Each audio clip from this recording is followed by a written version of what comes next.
자, 114페이지 5번 보겠습니다. 5번은 그 정책 의제 설정 모형 중에서 좀 특이하게 그 메이가 한 분류 방식이에요. 메이. 자, 일단 그 박스를 먼저 채울 수 있어야 돼요. 그 해설처럼. 그리고 채운 다음에 특징을 봐야 돼요. 그래서 이 문제는 그 피터 메이의 분류가 자주 안 나오는 분류이기 때문에 혹시 이제 안 본 사람들은 당한 문제예요. 그래서 이제 미용상 푸는 거라서. 그 앞으로도 이런 문제가 또 나오지 않을까 싶으니까 여러분들은 이 문제 자체보다도 앞으로 위해서 좀 준비하시라고 제가 말씀드릴게요. 이거는 그 A, B, C를 채우고 특히 특이한 게 C번 같은 것은 굳히기형인데 굳히기. 그러니까 밖에서 주도는 했는데 국가가 했는데 지지가 높은 상태.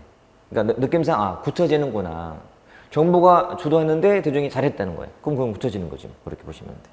그래서 일단은 그 박스를 통해서 일단 형태를 구분해 놓으시면 돼요. 6번도 또 보세요. 서울 7급 문제가 아주 머리 아픈 문제였어요. 자꾸 안 보는 걸 내놔. 물론 1번의 포자 모형은 이미 설명을 했던 거예요. 전에서. 그러니까 왼쪽에 있는 그 피터 메이의 이 문제를 내면서 그 안에 원래 있는 내용이니까 1번은 그렇다 쳐도 2번 이슈, 관심, 주기 모형 이런 것들은 잘 안 보는 말이 나온 거거든요. 근데 이 내용이 있는 책이 따로 있어요.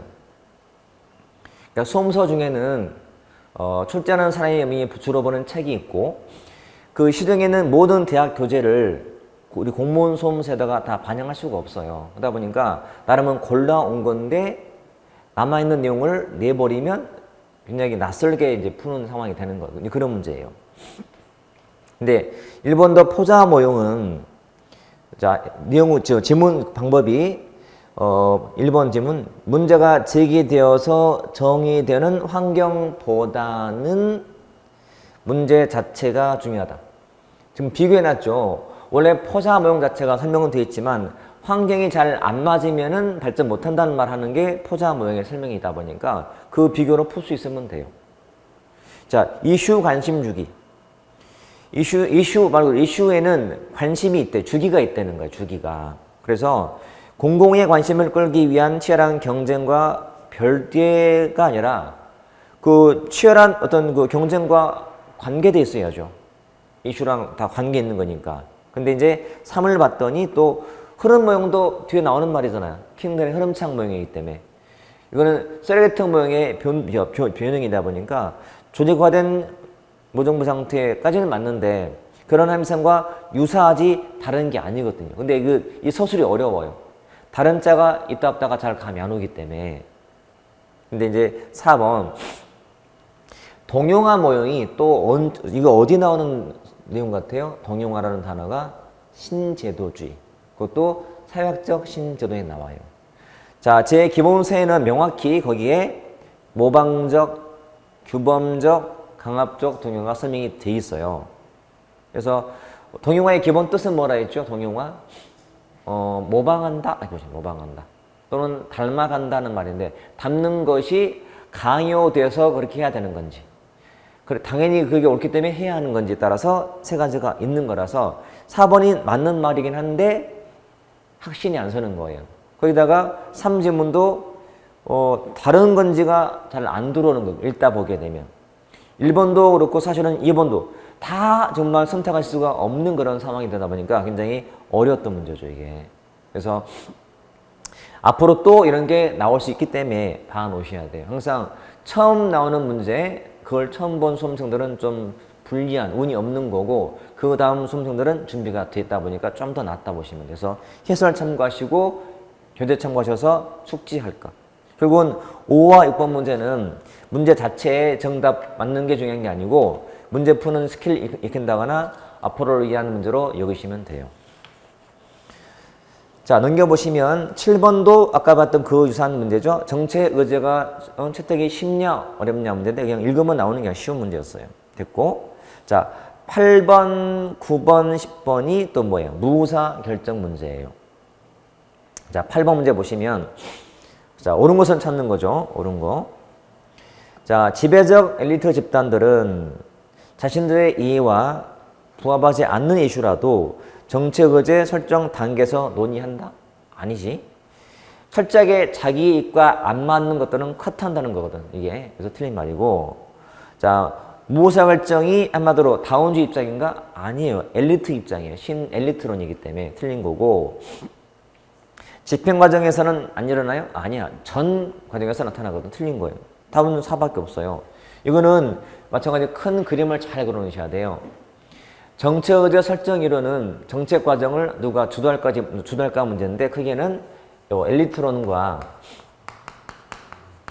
요 다운론의 논쟁인 거예요. 이렇게 된 상태에서 여기에 첫 번째가 이제 고전적 엘리트론, 고전적 엘리트론.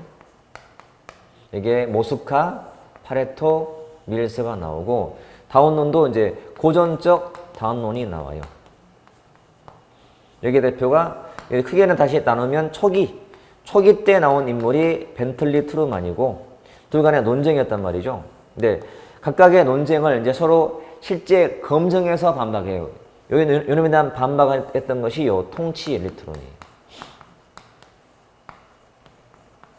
자, 통치 엘리트론의 대표적 이론이 밀스의 지위 접근법하고 헌터의 명성 접근법이 나와. 헌터의 명성 접근법, 밀지 지위 접근법, 유명한 헌터요 명성 접근법, 이렇게 나누시면 돼요. 그다음 다시 이놈에 대한 재반박을 하는 것이 또 초기 말고 후기 다운론자 중에 나오는 사람이 로버트 달이야. 로버트 달. 달이 실제 검증해서 재반박을 하는 거예요. 이놈에 대한 재반박하는 것이 신 엘리트론이고, 이게 제일 중요해요. 신 엘리트론. 이때 나오는 이론이 제목이 요 무의사 결정론이죠. 무의사 결정론이고, 대표적 인물이 요 바흐라흐 바라츠가 되는 거죠. 이렇게. 그리고 요 고전적 다운주의에 대한 보완으로 나온 것이 신다운주의고, 이렇게 돼 있다. 자, 요 흐름을 잘 잡아 놓되 항상 포인트는 요 신 엘리트론인 무의사 결정이에요. 요거 잘 보시면 돼요. 그래서 그 1번은 철저하게 이 자체가, 이 개념 자체가 뭐예요? 이 의미 자체가 특정한 사회 문제를 정책 의제로 다루지 않겠다는 거거든요. 그 문제가 엘리트의 이익에 반하면 절대 이거를 다루지 않아요. 이게 무의사 결정의 가장 기본이에요. 기본. 그래서 9번 보시면 9번. 자, 제목이 뭐예요? 신 엘리트론이에요. 옳지 않은 것은. 근데 갑자기 밑에 2번에 모스카, 밀스와는 달리 밀스의 지휘접근법, 헌터의 명성 접근법이 봐요. 밀지하고 헌터는 어디 나오니? 이게 요 통치 엘리트지, 이게 신 엘리트가 아니잖아요. 당연히 틀린 거예요. 너무나 쉬운 건데 이거를 못 보는 사람들이 있단 말이에요. 문제를 잘 읽고, 신 엘리트는 읽고 이거 찾아야 돼. 1번은 개념이니까. 엘리트에게 안전한 이슈만 논의하고 불리한 것들은 그런조차 못하게 봉쇄하는 무의사 결정이잖아요, 지금. 그러니까 헌터는 말이 안 되지. 밀스가 말이 안 되죠. 그 다음에 이게 다른 말로는 이 설명할 때 썼던 이론이 뭐냐면 권력의 두 얼굴. 권력의 두 얼굴. 그러니까 권력에는 두 개의 얼굴이 있다는 거예요. 양면성 이론. 양면성. 그러니까 밝은 면과 어두운 면이 있다. 그 중에서 달이 본 거는 밝은 면이었고, 여기서 말하는 무사 결정은 어두운 면이고, 어두운 얼굴이었다고 말이죠. 어두운 얼굴. 그래서 기본만 봐도 답은 쉽게 나오는 거예요. 그래서 제가 항상 강조하고 싶은 것은 정확한 공부예요. 제가 강의를 거듭할수록 느끼는 거는 좀 조금만 고민하고 조금만 진지하게 정확히 해놓는다면 정말 공부가 쉬워져요. 그리고 처음에는 용어 때문에 어려워하고 이론 안다 해서 문제가 또 안 풀리게 돼 있어요. 당장은 이 과정을 잘 극복하는 게 중요해요. 그래서 읽다 보면 적응이 될 거예요. 절대 첫 술에 배 안 불러요. 반복하고 반복하고. 이 강의도 혼자 하기 싫으면 자꾸 들어보시면, 저도 강의하면 느끼는 게 뭐냐면 하나의 약간 스토리 같은 거 말하는 것 같아요. 아, 이 문제는 이렇게 연결되고 이렇고 나니까 뭔가 좀 이어지는 느낌이 드는 것 같아요. 그래서 여러분도 공부하시면서 이런 거 잘 활용하시면 좋을 것 같아요. 그래서 단순하게 답을 아는 거, 무조건 많이 푸는 거 별로. 제 말 꼭 믿으시고 명심하시고 하나를 풀더라도 정확히 풀고 이거 풀면서 다른 거랑 연관시켜보고 단어 하나하나가 무슨 말인지 자꾸 꿰쳐보고 그러면 실력이 정말 출중해질 거예요. 저도 이제 개인적으로 운동을 되게 좋아하는데요. 운동을 할 때 저는 항상 레슨을 받아요. 좀 더 제대로 하기 위해서. 여러분 강의 듣듯이 혼자 하는 것보다. 그러면 저는 성격이 약점이 있으면 약점을 되게 싫어해서 그걸 보완하려고 해요. 제가 한때 테니스를 배우는데 제 약점이 백핸드가 좀 약했어요. 제가 그래서 찾아가서 코치한테 상담을 했죠. 제가 백핸드가 약한데 원래 자기 마음대로 안 해주거든, 코치들은. 자기가 하는 게 있어서. 저는 요구했죠. 나는 무조건 그 레슨 시간에 90%를 나는 백핸드 하고 싶다. 됩니까? 했더니 뭐 해보지. 시작했어요. 그래서 거의 백핸드만 한 거야. 내내, 한 달 내내 백핸드만. 매일같이. 올라와서 뭐 금까지 계속. 이게 약했으니까. 저는 지금도 그래요. 다른 운동 하더라도 약한 게 있으면 그 운동 가서 요구해요. 내가 비록 초보도 아니고 꽤 오래 뭐 해왔지만 내가 약한 게 있으면 가서 이거 하고 싶어요. 그러면 정말 기초 동작이지만 그것만 해요, 저는. 기초긴 하지만. 될 때까지. 왜? 이게 안 되면 나는 의미가 없거든. 잘하는 것은 할 필요가 없어요. 그냥 잘하니까요. 못하는 것은 해야 되거든. 그게 극복이 돼야 돼. 공부도 마찬가지. 본인이 약한 거 있으면 그거면 집요하게 막 파고들어서 극복하셔야 돼. 잘하는 건 냅둬도 돼. 쉬운 거 안 해도 괜찮아요. 다 아는 거 몰라 해요. 문제 질문 쉬운 거 알아요. 할 필요 없어요. 확인만 잠깐 하시면 돼. 결국은 쉬운 거는 다 한다 치고 올라갔을 때 중상 문제 또는 상상 문제에서 왔다 갔다 하는 것 합격이 당락이 그러면 요거 풀기 위해서는 이 문제 속에는 익은 것도 있을 것이고 낯선 게 또 있을 거예요. 근데 둘 다 밑에가 탄탄하면요 이게 극복이 돼요. 근데 이게 안 되면 벌써 쉬운 데서 한두 개 나가버리면 벌써 떨어지는 거예요. 이거 정확히 해놓고 또 요거 해놓으면 이것도 풀리게 돼요. 그렇게 돼 있어 논리가. 그러니까 좀 정확히 풀자는 거. 그러면 답은 다 보이게 돼 있으니까 여러분. 자, 밑에 10번도 그런 문제예요. 근데 한마디로 이 무사결정은요. 온갖 수단을 다 이용한다 보시면 돼. 영어로 by all means예요. 온갖 수단. 그래서 폭력도 써요. 틀린 거죠. 그러니까. 자, 그 다음 넘겨보시면 자 11번 문제는 정책의제 설정 관련된 이론들인데 보기 1번처럼 사이먼의 의사결정론, 이스턴의 체제 이론, 다운론, 무사결정론. 그러니까 무사결정론은 신엘리트론이 항상 신엘리트론이에요. 항상 이 틀을 항상 갖고 있으셔야 되고 정말 중요하기 때문에 요 개념을 그냥 조합하는 거예요. 체제에 문제기가 있다. 체제의 문제기. 그래서 니은처럼 눈에 띄는 게. 그리고 조직에 한계가 있다. 뭐 의사결정할 때 한계. 참고로 이거 볼까요? 그러면 다운론이나 다운주에서의 주된 행위 주체는 누구일까요? 다운주에서는. 그때는 이익집단들이에요. 이때 정부란 하는 역할이 매우 소극적이라서 그냥 중립적 심판자에 불과해.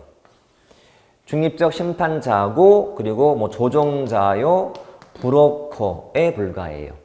정부는 절대 적극 나서서 이래라 저래라 하지 않아요. 규칙만 제정해 놓고 규칙 제정자가 돼요. 이걸 위반하는 사람만 심판하는 심판자밖에 안 돼요. 심판자. 그리고 소극적인, 수동적인 이렇게 보시면 돼요. 중립적인. 그래가지고 다운주에서의 정부가 중립자라는 거. 중립이야. 중립에서 조정해 주는 거예요. 치우치지 않아요. 이게 다운주의 기본. 자, 그리고 보시면 돼요. 자, 12번은 뭐 기형, 니은 나오죠. 이익집단론. 이게 이익집단이에요. 여기. 다운론, 이게 이익집단론이고 요 초기 때 나왔던 벤틀리, 트루만이 주장했던 이론이 잠재 이익집단론, 잠재 이익집단론, 중복 표현 이론이 고전적 다운주의 가장 기본이라서 기억이 있는 거고요. 신다운주의, 이때 말하는 신다운주의라는 것은 앞에 했던 요 중립자에 대한 보완이에요. 그래서 정부가 중립자인 게 보통이지만 인정한다 하지만 가끔은 중립자가 아닌 경우도 있다는 거예요. 주로 중립만을 강조했다면 나중에는 중립이 아닌 경우도 있다라고 조금 완화시키는 이론이. 근데 자 이것을 봤더니요. 우리 하위 정부의 아까 주체가 누구 있었다? 세계 하위 정부 관상이 관료 상임위원회 이 집단인데 정당이 상임인가요? 아니잖아요. 이거 많이 틀려요, 여러분. 정당은 비공식, 상임위는 공식 참여자예요. 국회 안에 있는 거니까. 이거를 틀려서 한 개를 틀린 사람이 그 당시에 있었어요. 95점 맞은 학생이. 물론 합격했지만. 자기도 못 봤대, 그때는. 순간 넘어가는 바람에. 관상이. 늘 생각을 하셔야 돼요. 상임위라는 말만 그냥 하지 말고, 상임위 대신에 나올 만한 단어가 국회 또는 국회의원으로 나오기도 해요. 관상위, 관련대 대신에 공무원 또는 뭐 행정부 기관이라고 나오기도 해요. 표현은 좀 더 넓게 하기 때문에 같이 다 알아두셔야 돼요. 무조건 암기하는 것도 안 돼. 아, 관료란 행정부에 있는 구성원이구나 이렇게 아셔야 돼요. 행정부. 상임위는 국회에 있는 거기 때문에 의회라고 하기도 하고 의회위원회 또는 위원회 구성원이 국회의원이라고 나오기도 해요. 다 같이 알아두셔야 돼요. 자, 13번은 조합주인데요. 조합주가 가끔 나와요. 14번도 이번 질문에 나오죠. 조합주라는 단어가. 문제를 풀다 보면요. 쓰는 단어인데 조합주의.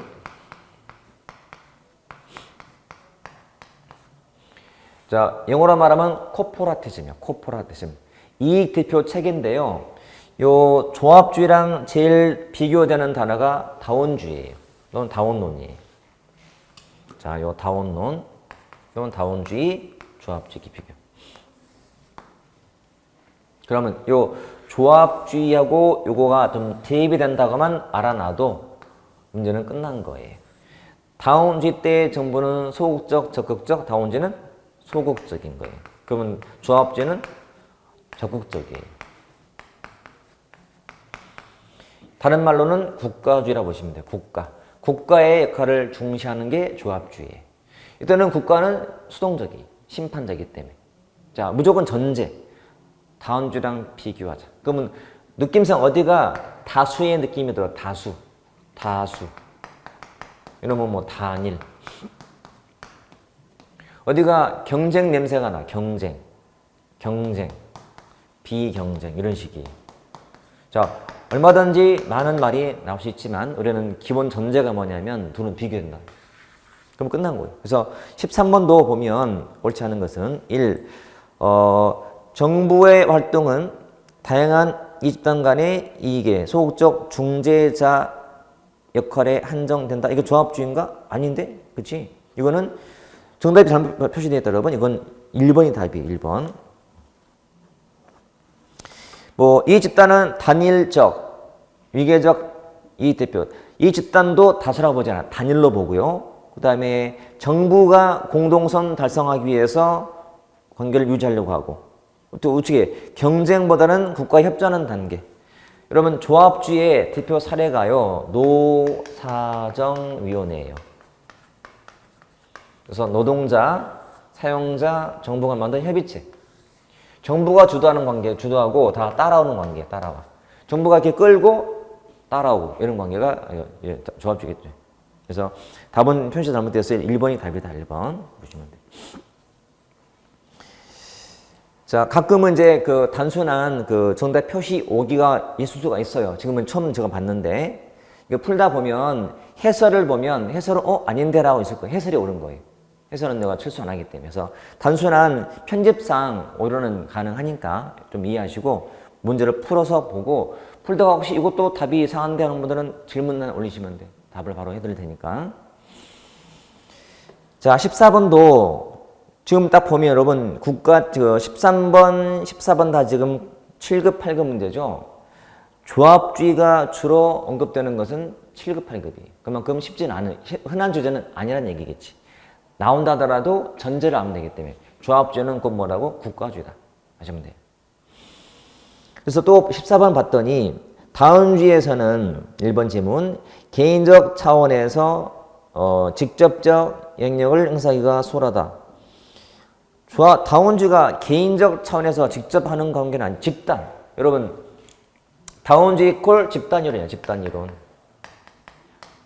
이익 집단이론 이렇게 보시면 돼요. 개인 말고 집단 이렇게. 이런 말도 평상시에 잘 해두셔야 돼요. 지금 8급답게 어렵게 나온 거잖아 지금. 그럼 2번 질문은 조합주의이기 때문에 영어로 코퍼라티즘. 여기 써있네 영어가 이렇게. 코퍼라티즘. 자, 정부의 보다 적극적 역할을 인정하잖아. 그렇죠? 그리고 2번 지문의 뒤에 있는 이익 집단과의 상호 협력을 중시, 그 위에 4번 지금 보세요. 이 집단은 국가에 협조한대잖아, 지금. 협조 관계. 이런 식이. 그러니까 유사한 말이 또 나온 거예요. 1년 사이에.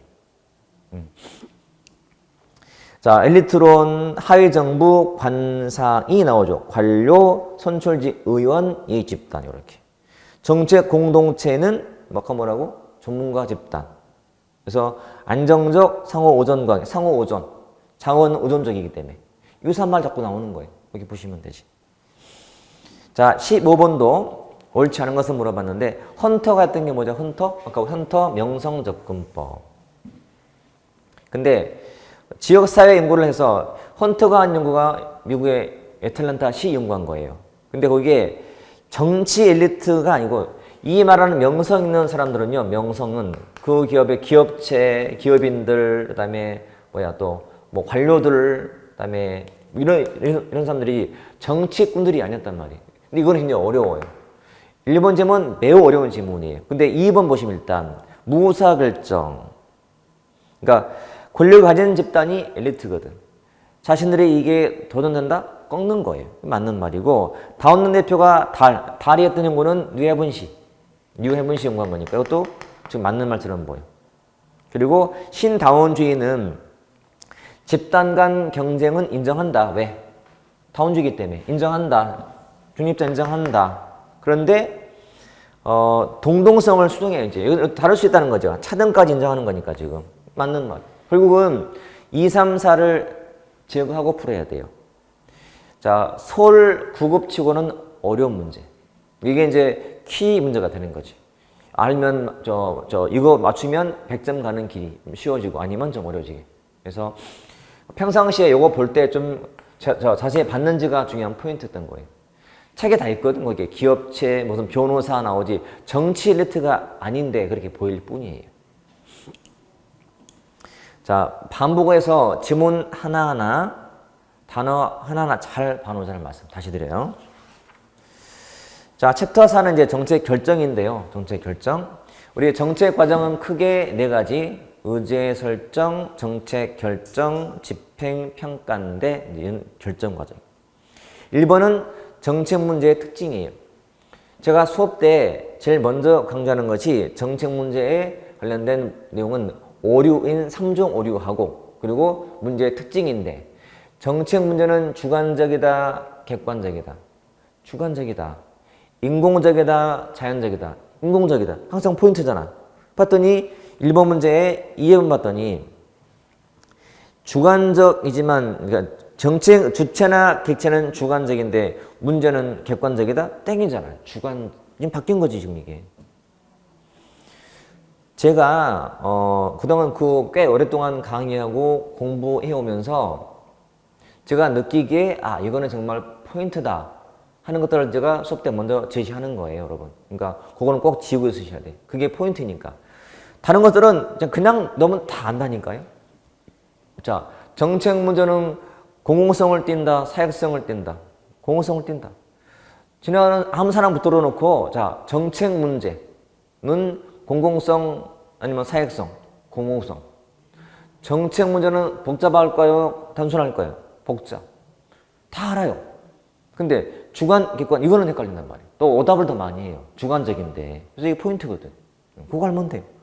1번 당위적이다, 상호 관련돼 있다 막 나오잖아요. 쉬운 말이기 때문에. 자, 2번 문제는 포인트인 내용이 나오죠. 설문, 반복적 설문 그러면 델파이거든. 이런 문제 5초도 안 걸려야 돼요, 여러분. 5과목 중에서 9급 시험이라면 우리가 학이라는 과목은 주어진 건 20분이지만 실제로 푸는 것은 10분 안짝으로 풀으셔야 돼요. 남는 시간을 영어나 국어에 보태야 돼요. 학은 그게 가능하니까. 자, 3번, 4번이 비슷하죠. 정책 문제의 구조와 기법 문제예요.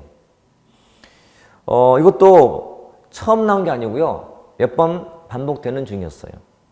그리고 이제 3번 문제 같은 경우는 이제 이것도 이제 읽고 푸는 게 강해요. 처음부터 그걸 알고 이렇게 공부하지 않기 때문에. 근데 1번 같은 경우는 틀릴 거 없죠. 구조화 잘된 문제, 어느 정도 구조화된 문제, 구조화가 잘 안 된 문제. 그냥 흔히 구분할 수 있는 거 아닌가? 정형, 반정형, 비정형처럼. 나쁜 놈, 좋은 놈, 이상한 놈 하듯이. 비슷하지 분류가 이게 지금. 틀릴 만한 게 없어요. 근데 이제 2번도 마찬가지. 구조가 잘 된 것은 전통적 방법을 사용하기도 하고요. 4번. 구조화는 4가지 단계가 있는데 문제를 감지하고 문제를 정의하고 문제를 추상화한다? 절차가 진행이 되면 문제가 구체화가 돼야지 추상화는 말이 안 되지 않아요? 이거는 읽고 푸는 거예요. 4번은 원래 우리가 알고 있는 그 문제의 그 분석 범위 때문에 쉬운 말이고. 그래서 제가 처음 문제 딱 봤을 때도 이게 뭐지? 1번 됐고, 2번 됐고, 4번 됐고, 그러면 3은 어디가 틀렸지 봤더니 추상화? 추상화 아닌 것 같아요. 다 이렇게 구체화 하는 거예요. 자, 4번은 이미 개념은 몇 번 나왔던 거라서 어렵게 보이지만 사실은 쉬워야 돼요. 공부를 좀 했다면. 근데 공부를 안 했다면은 어려울 수 있어요. 근데 이것도 다 하지 말고 키워드가 있기 때문에. 자, 경계 분석은 그 옆에다가 땡땡 메모해 보면 경계 분석의 핵심이 위치 기간 파악하는 거예요. 키워드가 위치 기간이에요. 자, 가정 분석은 말 그대로 대립된 가정 종합이야. 가정 종합. 계층은 원인 파악. 분류 분석은 개념 또는 구성 요소 파악. 이렇게. 자, 키워드 설명 드렸어요. 그러면 기억 보시면. 기억에는 어떤 단어가 보이나요? 뒤에 가설, 통합. 가설 통합, 가정 통합이죠. 가정 분석이야. 기억은 B. 니은은 뭐가 보이나요? 원인. 원인은 뭐라고? 계층. 원인은 계층. 디귿 봤더니 기간. 기간이 뭐라고? 경계. 그 다음에 리을은 뒤에 요소, 구성 요소 분해. 이게 뭐라고? 분류 분석. 분해하는 게 분류거든. 그렇죠? 이렇게. 그러니까 지문을 다 할 필요가 없단 말이에요. 공부는 여러분 요령이 중요해요. 여러분. 요령을 모르면 하는 거에 비해서 되게 성과가 안 나타나고 해도 또 그게 힘들어져요. 그러지 말고 지금 말한 요령은 뭐냐면 지문이 아무리 길어도 그 긴 지문 속에 꼭 키워드를 꼭 한번 체크해보자. 키워드를. 아무리 지문이 길어도 2줄짜리 막 나와도 그 안에 가설 또는 가정이 있는지 찾으면 되잖아요. 아무리 길어도 그 속에 원인 있는지 보면 되잖아요. 이렇게. 이런 거예요. 답은 금방 나올 수 있죠. 앞으로 나올 만한 것은 여기 없지만 유추 분석에 나오는 사례가 더 어려워요. 개인적 유추, 직접 유추, 상징적 유추, 환상적 유추 같은 게 나와요. 그것도 앞으로 준비해야 되거든. 자, 그런 식의 문제가 과거에 9급에 나왔었어요. 그런 지문 자체는. 내용상 안 나왔지만 정책 결정권자가 우리 일반 국민들 출퇴근 시간대에 그 교통의 그 어려움을 경험하려고 직접 버스를 타봤다. 이게 뭐냐 그러면 벌써 직접 그럼 직접 유추 아니야. 개인적 유추거든 이게. 그러니까 그 말에 몇 개 좀 주의할 게 있어요. 앞으로 주의해야 될 사례. 우리 기본서에 있으니까 바로 놓고 확인하시면 돼. 사례를 꼭 볼 필요가 있다. 자, 5번 문제. 제 3종 오류. 옳지 않은 것은 자, 3종 오류는 제일 중요한 오류고요. 문제를 잘못 파악하거나 잘못 정의한 가장 근본 오류가 3종 오류예요. 3종 오류. 자, 우리 다시 한번 정책 과정을 한번 확인해 볼까요? 정책의 전 과정은 뭐다? 첫 번째가 의제 설정 정책, 그 다음은 정책 결정, 그 다음은 정책 집행, 그 다음에 정책 평가, 총 4단계인데 그 중에서 요 정책 결정의 첫 단추가 정책 문제를 파악하거나 정의하는 거예요. 정책 문제의 파악과 정의. 굉장히 상위 단계고 중요한 단계예요.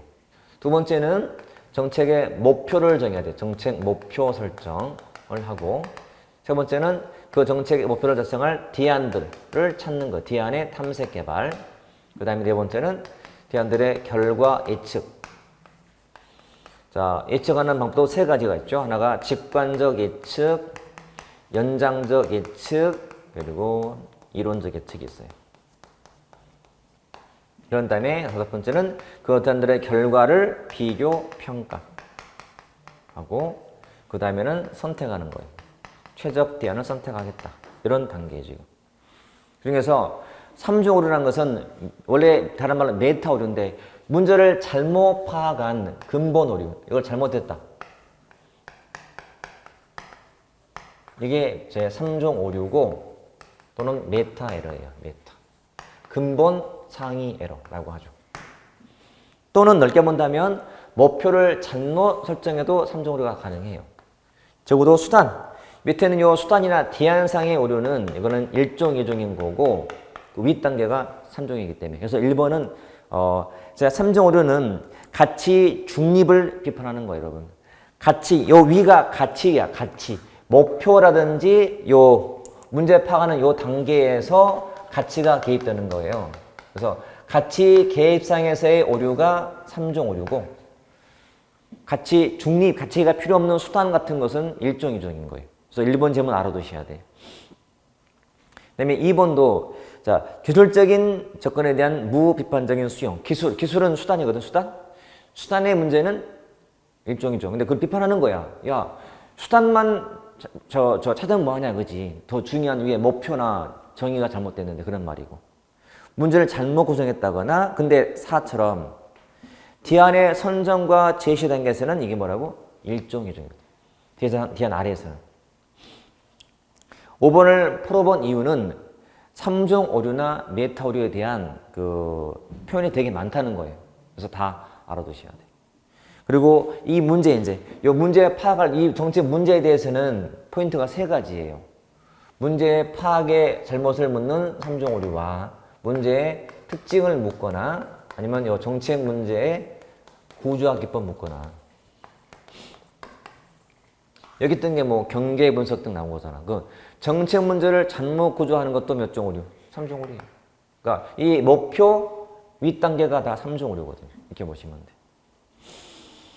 그래서 답은 그래서 4번 가시면 되고 6번은 자 예측 방식인데 문제가 뭐냐? 다음 중 뒤쪽에 이론적 예측이 아닌 거예요. 여기 자 직관적 예측의 대표가 브레인스토밍, 델파이 등이고 연장적 예측 대표가 시계열 분석이에요. 시계열 분석, 뭐 경향 분석 등이고 이론적 예측의 대표가 뭐 선형 계획, 민감도 분석, 목표 계획법, 뭐 회귀 분석, 경로 분석, 계층 분석, 기법 등이 막 나온다. 엄청 많아요, 이게.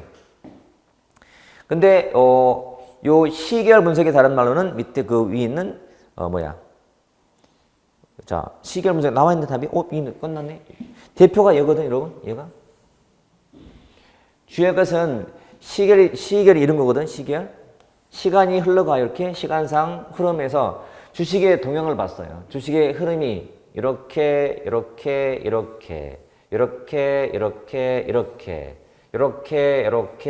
하면 예상이 되는데 예상이 되지 추측이 돼요. 연장시키면 이게 시계열이.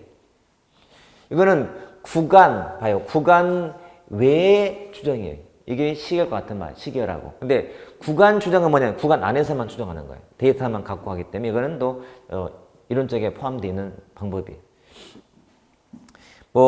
이론 지도, 인과관계 모델링 또는 모형, 구간 추정을 모른다 하더라도 우리는 4와 5는 알고 있거든. 그중에서 시계열은 연장적 예측이니까 푸셔야 돼요. 자, 이 문제도 제가 늘 말하는 똑같은 내용이에요.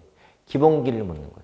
이런 문제의 형태는 되게 많기 때문에 분류는 꼭 돼 있죠. 내용은 주로 이놈이 나와요. 브레인스토밍, 델파이, 그리고 뭐 명목 집단 기법, 변증법적 토론 등등은 여기 나올 거예요. 내용상 나오겠지만 분류하는 문제는 특히 이론적 문제는 예측은 7, 8급에서 나오고요. 나머지 9급 등은 나머지 시험들은 다 요 분류만 낼 거예요. 아니면 이해내거나 이렇게 딱 구분해서 공부하시면 돼요. 7번 또 나오죠. 7번. 자, 분석상 밑에 설문을 반복했단 뭐라고? 델파이예요. 델파이. 4번에 추세 연장 분석이 뭐 같아요? 추세가 연장, 시계열, 경향파 이거예요. 경향파. 자, 8번 브레인스토밍은 여기죠. 여기 볼게요. 뭐든지 어떤 단어가 나오면 딱 키워드가 딱 튀어나와야 돼요. 자, 브레인스토밍 한마디로 뭐다? 집단 토의. 상상해보세요. 어떤 상황인지. 얼굴 맞대고 대면 토의. 테이블에 앉아서 얼굴 대놓고 토의하는 방법. 이게 브레인스토밍이에요. 델파이는 질문지. 질문지를 발송해요. 전문가한테 받아요. 통계내서 또 보내요. 설문을 반복을 해요. 그러다가 합의 딱 하면 돼. 평균치를 하면 돼. 이게 일반 델파이니까. 그렇지?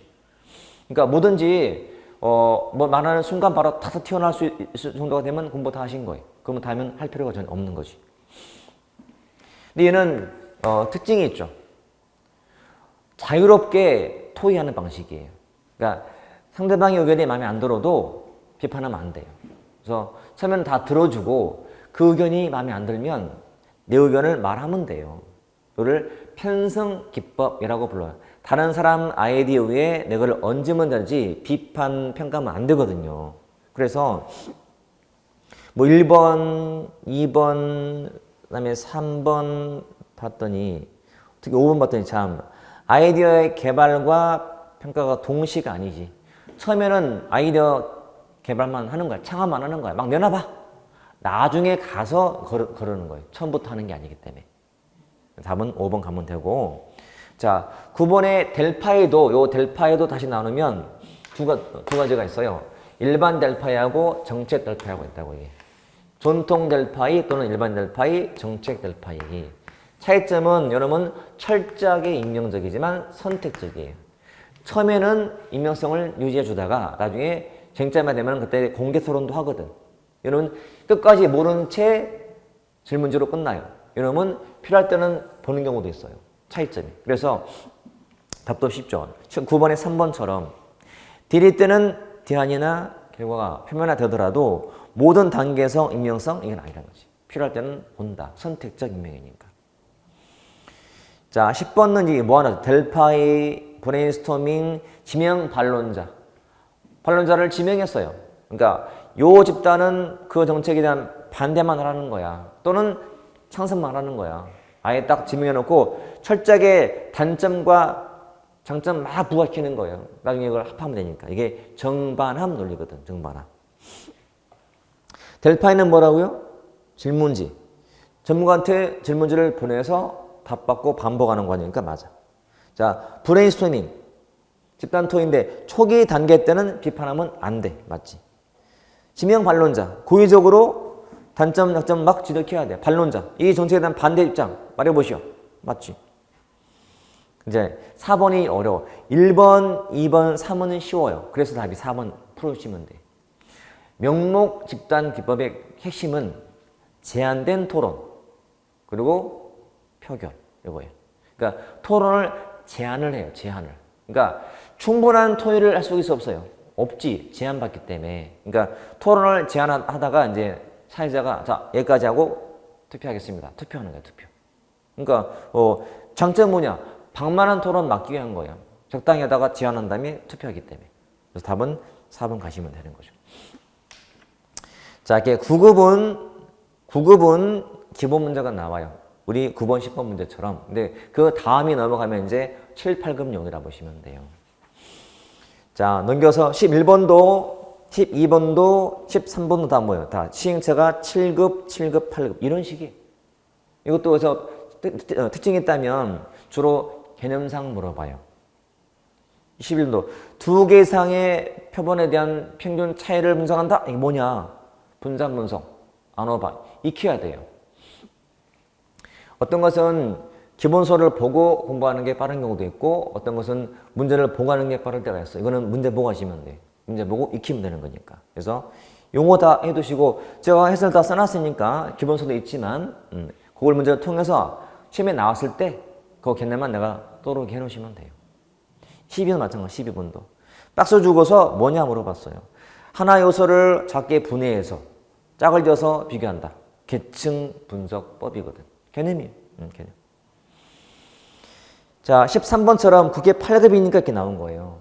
원래 아까 여기 뭐 선형계획, 뭐 계층 분석법, 회귀 분석, 민감도 분석, 목표 계획법 등은 원래는 자세는 거의 안 나오는데 그나마 이 무렵에 국회 8급에서 선형계획법, 그다음에 계층분석법이 좀 나온 것이지 잘은 안 나와요. 나온다 하더라도 문제가 다니까 문제만 해놓으시면 돼요. 그래서 그냥 그 13문제를 통해서 이런 거구나라고 익히시면 돼요. 따라하는 것보다도. 저는 그렇게 많이 강조하지는 않아요. 공부한 강도에 비해서 얻는 게 많지 않아요. 그래서 저는 항상 이 부분을 공부할 때는 먼저 문제 푸시라라고 먼저 딱 제시해요. 문제 푸시라. 그러면 된다. 그러니까 문제에 나온 것만 내가 안다면 다음에 다 풀 수 있어요. 근데 14번 같은 문제는 이제 분류 문제이기 때문에 나온 거예요. 9급이잖아요. 교행 9급. 그러니까 적극적이냐 소극적이냐를 찾는 거예요. 좀 특이하게도 여러분 국가직 문제는 이거 많이 내요. 그 밑에 해설 이쪽 박스에 적극적 소극적 방안이 이건 알아두셔야 돼. 이건 오히려 7, 8급보다도 9급에서 많이 내요. 왜냐면 그 위에 있는 7, 8급 용이 사실 어렵다 보니까 이거는 단순한 분류기 때문에 충분히 지금 보더라도 민감도 분석, 이론 개발, 뭐 델파이, 정보 획득 용어 자체가 그렇게 어렵지 않잖아요. 이게 내는 거예요. 우리 9급 시험 과목은 행정학 개론이에요. 개론. 원론 말고. 그러니까 좀 쉽게는 내요. 이건 쉽게 낼 만한 거거든요. 자세히가 아니고 분류하기 때문에. 분류만 하기 때문에. 그래서 이렇게 문제 통해서 익히면 되겠다. 이거는 제가 뭐 어떻게 다르게 하는 것보다도 이렇게 해서 푸세요, 공부하세요 하면 될 것 같아요. 어차피 공부를 가지고 안 돼 있다면 보고서 익혀야 되기 때문에 단순한 분류 방식이니까 제가 그래서 해설을 좀 자세히 해놨어요. 단지 이제 하나만 팁 드린다면 소극적 방안은 이 불확실성을 전제하고 준비하는 거예요. 근데 적극적 방안은 이 불확실한 상황 자체를 아예 통제하는 거예요. 통제. 그 차례 보시면 돼요. 아예 인정할 거 들어갈 거냐 아니면 확실하게 그 상황 자체를 제어할 것인가에 따라서 전자가 좀 소극적, 후자가 좀 적극적이니까 그것만 좀 그런 힌트를 갖고 보시면 돼요. 제 기본세에는 다 써 있어요. 그게 됐죠? 읽어보면 되겠다. 자, 또 쉬었다가 보겠습니다.